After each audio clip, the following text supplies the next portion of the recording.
déjame hijo de comerme la los puta. fideos, piola, cocina, concha tu madre, déjame comerme los fideos, piola, ¿qué hago? Come tranquilo, hijo de la puta, si estás acostumbrado a comer, hijo de la gran No perra. estoy acostumbrado a comer pisura porque ando comiendo pana, vos no, pues hijo de la perra, ¿qué hago? Oye, no me confundáis nada con tu mamá, basura y la concha de tu madre. No me confundáis con tu mamá si la tuya tiene las axilas pasadas pico, la bastardo de concha tu madre, ¿qué hago, Antes de iniciar este video, como mencioné en la pestaña de comunidad, haremos un video de preguntas y respuestas por los 10.000 subs, así que, si quieres aparecer en el video, deja tus preguntas en el comentario fijado, y los que ya preguntaron en la encuesta, no hace falta que repitan sus preguntas aquí, yo los tendré en cuenta para el video. Sin nada más que decir, que comience la cháchara. La era Heian. Uno de los sucesos más mencionados, y a su vez uno de los más importantes, si no es que hasta clave en la historia de la hechicería. Una época llena de aura y misterio, teniendo muy poca información y momentos enfocados en dicha era, solo siendo referenciada mediante vagas menciones, recuerdos y algunos flashbacks, que nos darían pequeñas cucharadas de la época dorada de la hechicería, en la vida de muchos hechiceros importantes en la historia de la obra. Habiéndose concluido la obra, nos dejaría con la duda en la boca sobre el contexto de dicha era, sería difícil o hasta imposible, verlo plasmado dicha era en formato escrito, ya sea en formato de novelas o un manga precuela. Sin embargo, creo que con los pocos datos que nos ha dejado Jeje, podremos realizar una hipótesis de, cómo sería la era Heian en Jujutsu Kaisen. Hola a todos, yo soy su amigo y servidor, el desconocido. Primero que nada, feliz año nuevo, y espero que todos sus sueños y metas se cumplan en este año, o aunque sea sobrevivan para un año más. Dejando de lado eso, el día de hoy, vamos a teorizar acerca de cómo sería la era Heian en Jujutsu Kaisen. Creo que muchos, incluyéndome, nos quedamos con las ganas de ver esta era retratado en el manga, pero ni modo, Jeje así lo quiso y cerró su obra con muchas cosas abiertas, pero el día de hoy, vamos a plantear una hipotética era Heian, con los pocos datos que tenemos acerca de esta. Este video estará dividido en, contexto histórico real, el contexto de la era Heian en la obra, qué cosas se mostrarían y cómo se vería retratada en la obra. Antes de iniciar, y ojo, esto es solo una teoría, nada de lo que vaya a decir es material 100% oficial, sino que serán jaladas mentales mías con base a la poca información que tenemos, así que sin más Flora, usa tu técnica que no usabas desde la era Heian porque ahora mismo comenzamos.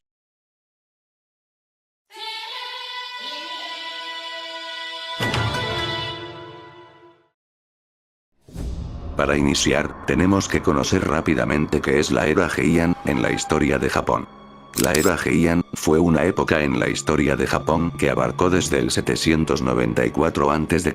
al 1185 después de Cristo. Esta era ostenta el nombre, debido a que la familia real trasladó la capital a Heian-kyo, actualmente conocida como Kioto.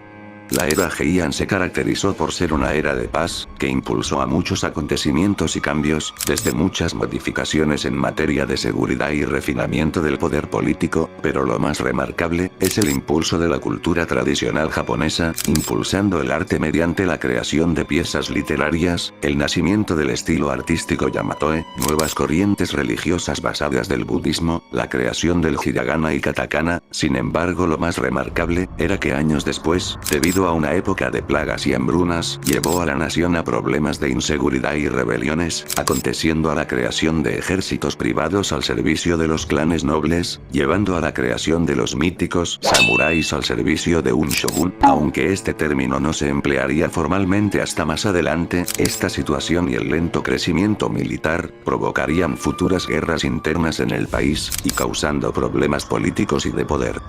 Sé que estoy omitiendo muchos detalles importantes durante estos años, como la era Nara previa a la era Heian que acontecerían a los problemas de la misma, y la cual los invito a investigar más por su propia cuenta, pero con este rápido resumen, podemos darnos una idea de cómo era el contexto social, político, militar y cultural de Japón, dándonos una pequeña muestra de cómo era la era dorada de la hechicería, lo cual nos revelaría del porqué de la naturaleza tan violenta, sádica y mortífera de muchos hechiceros, pero sobre todo nos daría respuesta a varias subtramas de varios personajes, sobre todo los hechiceros reencarnados que conoceríamos en los juegos de sacrificios. Así que, conociendo rápidamente el contexto de la era Heian, ahora pasemos al contexto de la misma en la historia de Jujutsu Kaisen.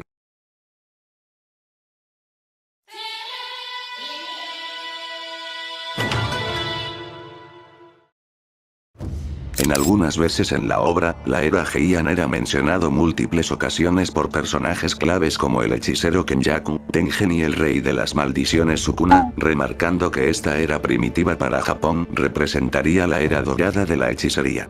Esto se vería reflejado en el poderío que muchos hechiceros de esta eran, y aunque la era actual aguarda hechiceros pródigos y poderosos como Gojo Satoru, Okotsu Yuta e Itadori Yuji, la diferencia entre los hechiceros de la era Heian comparado con los hechiceros promedios actuales, es bastante considerable. En esta era ocurrirían ciertos eventos importantes, una de ellas sería el nacimiento y crianza de Ryomen Sukuna, lo que más adelante llevaría a su respectiva derrota. Nuevamente, volveríamos a ver la presencia antagónica de Kenjaku como mente maestra, la presencia de Tengen como figura clave, no solo por sentar las bases de la hechicería como la conocemos, sino que también su influencia en el mundo humano predicando el budismo en Japón, la presencia de varios hechiceros reencarnados, como lo serían Yorozu, Ángel, Urotakaro, quien serviría para el clan Fujiwara, Ryu Ishigori, Hajime Kashimo y Uraume. Así como también tendríamos una fuerte presencia de los tres grandes clanes, los Senins, Goyos y Kamos, no solo como clanes de hechicería, sino también como clanes nobles que podrían o no tener intervención junto a los demás clanes.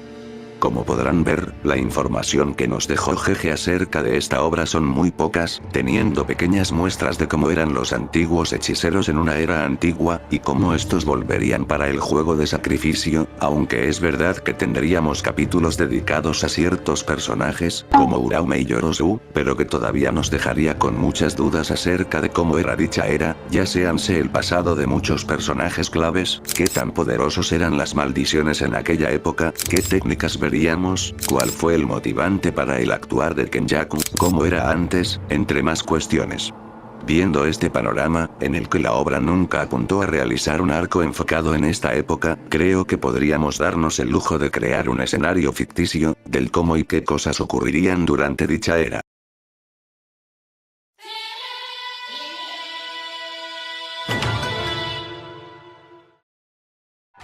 A partir de este punto, entramos en el terreno de las teorías, por lo que como diría un youtuber de por ahí, especulación responsable masters, por lo que trataremos de plantear varios sucesos con la poca información, y algunas dudas que se dejaron sin resolver, así que, comencemos. Uno de los sucesos que sí o sí deberían de resolver es sobre el pasado de Ryomen Sukuna, aunque durante toda la obra se nos han dado pistas acerca de su origen, ya desde el vamos que Sukuna sabía de la existencia de Kenjaku, su estrecha relación con Uraume y la extraña obsesión de Yorozu con él, así como también sabemos que tuvo un hermano gemelo, y que era un hijo no deseado. En un momento dado Sukuna tuvo que devorar a su hermano gemelo para sobrevivir. Una vez nacido, fue rechazado y juzgado por otros humanos, lo que más adelante lo llevaría a matanzas sin sentido en búsqueda de venganza contra todo el mundo. A pesar de tener un pasado trágico, esto lo detendría para convertirse en un ser sádico y con sed de sangre, hasta el final, pero no vendría nada mal saber un poco más de él, antes de los sucesos de la trama original. Otro de los elementos a desarrollar es en la exploración de los clanes de hechicería, aunque también se tendría que abordar en los tres grandes clanes de hechicería. Sabiendo que la era Heian fue la época de las familias nobles, y en un Japón mucho más tradicional del que conocemos, sería interesante explorar la estructura de los clanes más poderosos, y aunque es verdad que en el arco de la masacre Sennin tuvimos una interacción más directa con ellos, esta sería muy vaga y muy limitada a los Senins, quedándonos con la duda de cómo eran los clanes Gojo y Kamo, con suerte solo conociendo a 4 integrantes de ambos clanes, lo que nos lleva a que sabemos un poco más de los Senins que de los Goyos y Kamos. Una mayor exploración tanto en los miembros como en el modo de pensar de ambos clanes, enriquecería mucho la construcción de mundo, conociendo a los miembros de dichos clanes y su forma de pensar, y sobre todo, su opinión acerca de los otros clanes, sobre todo el clan Sennin y Gojo, quien tendrían una relación complicada, que más adelante llevaría al enfrentamiento de los líderes de ambos clanes entre sí, justo como mencionaría Satoru en la obra. algo que también debería de explorarse, en el pasado de algunos personajes, y no solo hablando de los hechiceros reencarnados y de Tengen, sino de algo que poco o nada se sabe, y es el origen de Majoraga, y más que eso, también ampliar un poco más el catálogo de maldiciones y shikigamis, sobre todo sabiendo el contexto de conflicto político de la era Heian, sería la oportunidad de reflejar todos esos sentimientos negativos en maldiciones poderosas, y quién sabe, podríamos ver maldiciones iguales o hasta mucho más poderosas que el grupo de Kenjaku, y capaz y podríamos ver otros shikigamis de la técnica de las 10 sombras, y otros shikigamis de otros invocadores, o hasta podríamos ver más hechiceros convirtiéndose en maldiciones. Si hay algo que deja con dudas, es del cómo fue la batalla de los hechiceros para contener a Sukuna. Al inicio de la obra, se nos menciona que Sukuna se enfrentó a múltiples hechiceros, acabando uno a uno, ostentando el nombre de Rey de las Maldiciones, pero que fue cuestión de tiempo que sería derrotado, y sus dedos fueron resguardados con el paso de los años, siendo que estos se convertirían en objetos malditos de grado especial. Aunque, este confrontamiento podría o no ser muy similar a la batalla final en el manga, ya saben cómo es jeje, power-ups por ahí, power-ups por allá, alargar la pelea de forma innecesaria, pero estaría interesante ver a los hechiceros de esa época enfrentarse a Sukuna, ver hechiceros de familias nobles, los Goyos, Kamos y Zenin pelear juntos para derrotar a Sukuna. Habiendo planteado todos estos escenarios que se dejaron inconclusos en la obra, podemos darnos una idea de qué arcos argumentales y sucesos podrían ocurrir durante la obra, lo que más adelante nos llevaría a la conclusión final, que podría ser la batalla final contra Sukuna, conectando de forma natural con los sucesos del arco del contenedor de plasma estelar, y la obra en general. Así que, habiendo acabado con este apartado, pasemos con el cuarto y último punto.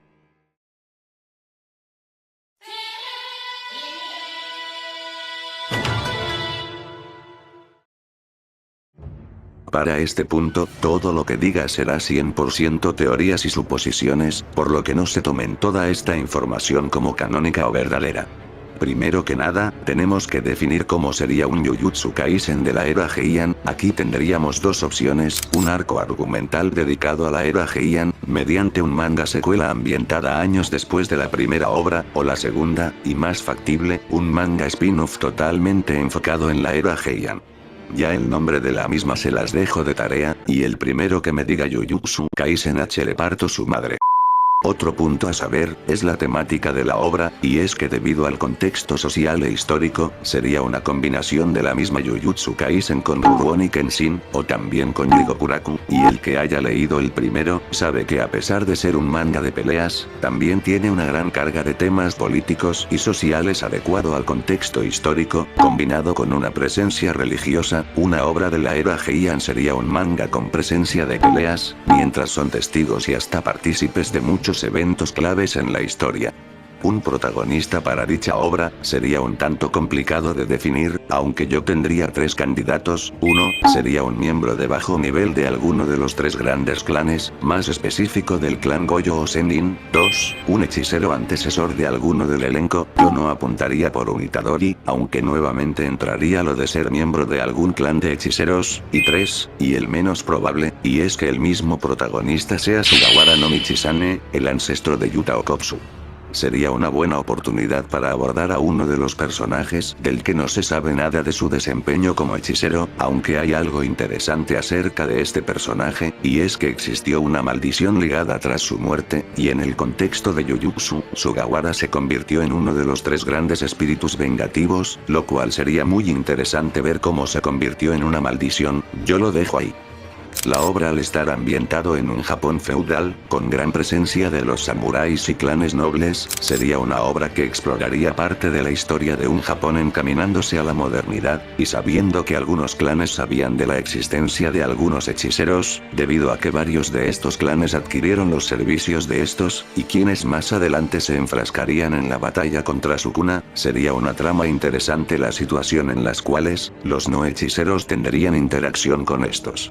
La esencia de la obra sería uno caótico y frenético, es decir, tendríamos mucha presencia de peleas y de conflictos, no hechiceros contra otros no hechiceros, hechiceros contra hechiceros, y hechiceros contra no hechiceros, lo cual se reflejaría en grandes combates en masas y en masacres, ¿y saben a qué se traduce eso? Exacto, en el nacimiento de muchas maldiciones. Si antes ya habíamos visto maldiciones por ahí y por allá, aquí podríamos ver maldiciones nacidas de los sentimientos de los no hechiceros, y también del nacimiento de maldiciones nacidas de los hechiceros asesinados por no hechiceros, lo cual no sería raro ver confrontamientos entre estos, sabiendo la poca tecnología que tendrían en aquellos años. Entre algunos elementos a añadir, es en la ampliación de más técnicas, algunas que ya conocemos, otras nuevas que se perdieron con el paso de los años, más extensiones de dominios de varios personajes vistos y algunos nuevos, y algo interesante también, es ver más casos de ataduras celestiales, y capaz, podamos presenciar más casos como el de Toji y Maki, algo similar como en Bleach con Kenpachi y Unohana, ver más hechiceros igual o más poderosos que de los de la era actual, así como ver a más usuarios de ataduras celestiales. Algo que sí o sí apostaría, es que en la obra se introducirían más clanes de hechicería, que por algún acontecimiento o con el paso de los años, irían siendo cada vez menos hasta el punto de extinguirse, lo que justificaría del por qué no hay más clanes fuera de los 3 grandes clanes y el clan Inumaki, lo que diversificaría la historia de la hechicería de la obra. Todo esto se iría desarrollando, hasta que finalmente nos llevaría a la recta final, que sería la batalla final contra Sukuna, lo cual sería una victoria para los hechiceros, pero lo que ellos no sabrían, es que Sukuna regresaría en muchas, pero en muchas generaciones, dejando las puertas abiertas para más materiales que aborden el pasado de los sucesos previos al de la obra original, o directamente conectar con la obra original. Sin embargo, algo que debería de desarrollar, en el villano principal de la obra, Kenjaku. Un hechicero que tenía el objetivo de asimilar a la humanidad. Una obra de la era Heian, nos tendría que plantear el origen de la filosofía de Kenjaku, el cual se complementaría con el complejo de superioridad de Geto, y su objetivo de la inexistencia de las maldiciones, lo que más adelante desencadenaría a su plan maestro, traspasando su mente entre cuerpos y cuerpos por generaciones, perfeccionando su conocimiento y su poder, lo que llevaría a los acontecimientos de la obra. Algo que se nos dejó con el final, fue en su origen y en su verdadera apariencia, su relación con Tengen y del cómo conoció a Sukuna en esta era, y su desempeño en los acontecimientos, y quién sabe, capaz si veamos un juego de sacrificios de la era Heian en las cuales pudo ser convocador, o todavía mejor, siendo un jugador más entre la lista, desvelando todo su poder.